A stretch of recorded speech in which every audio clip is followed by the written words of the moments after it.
It's one of those days. One of those days where no matter how positive and zen-like I might try to feel, nothing seems to be going right or even in the right direction.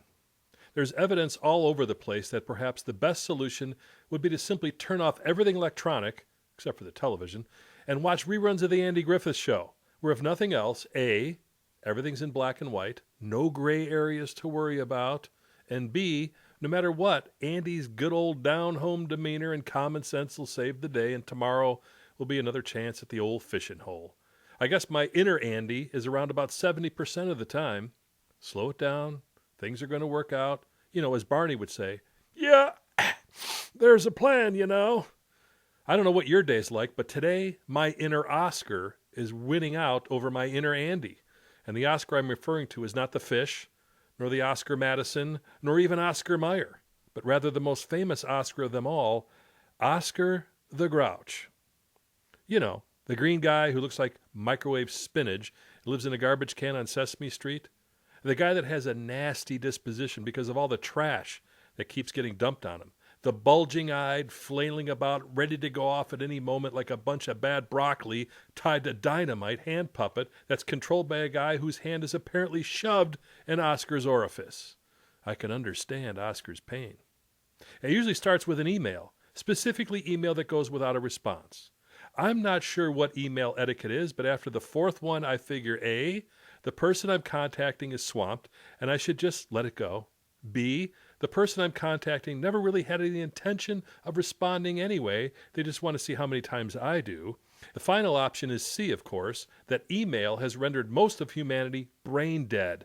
And while it would be nice for someone to actually respond, it's my fault for expecting any human to do so.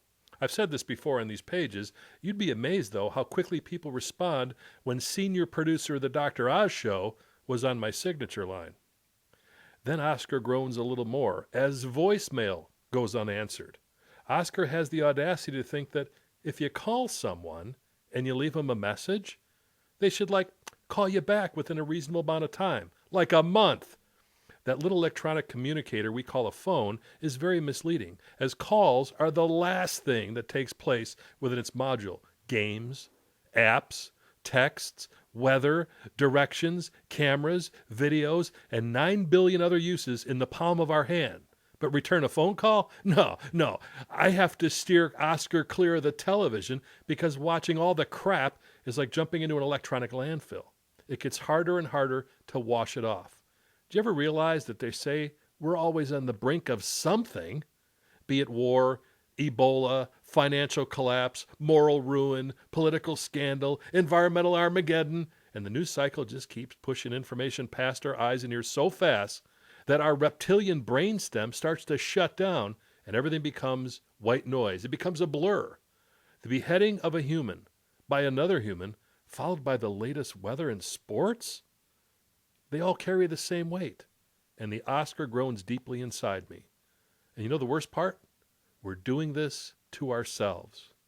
No group of humans have had more opportunity, more possibility, more technology at their fingertips to create massive positive change in the world.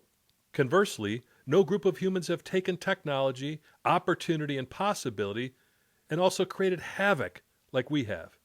It's in my mind that as our population swells to over 7 billion, that the lower or less conscious subgroups within that population also expand accordingly.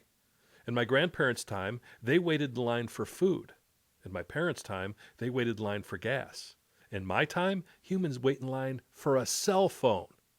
My inner Oscar is constantly demanding my attention and pointing out all the things in the world that are indicators that the human species is doing everything it can to bring about its own demise. I usually give Oscar about 5 or 10 minutes of my day, listen, and consider what's being offered up as evidence of humanity's extinction on many levels. Kanye West demands wheelchair-bound fans stand up at concert, film at 10. Then I got to make a decision with the information coming forth from the garbage can-bound little green monster inside me. Do I A, let it get to me, or do I B, let it go through me? So if I let it get to me, then I become part of the never-ending stream of flotsam that is filled with refuse generated from stuff that's none of my business and that I can't do anything about anyway, Which was worse, Obama saluting with a coffee cup or George Bush saluting with a dog in his arms? Take the poll. Your opinion counts. No, it doesn't.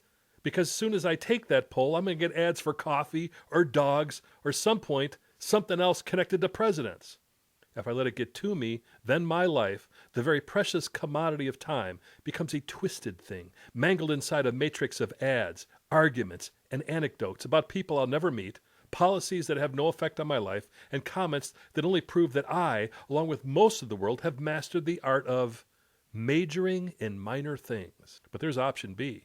Let it go through me. Let that shit slide right off, like that egg does on the green skillet is in the as seen on TV aisle, so it doesn't make its way into the deeper recesses of my mind. I'm not laying in bed at night wondering, will Chloe and Lamar ever get back together again? The mere fact that I know who these people are, simply because their names have been repeated so much within the vicinity of my ear, frightens me.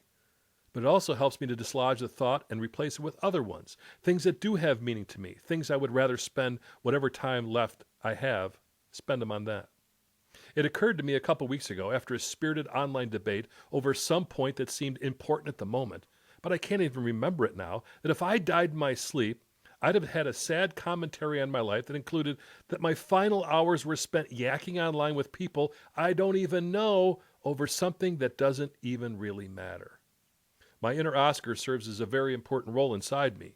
He gives me the chance every single day to make a choice as to where I will put my energy and my focus and my intent and my thoughts. One choice leaves me powerless to do much of anything. The other choice gives me power to achieve just about everything. Now back to Mayberry, where everything seems to just work itself out.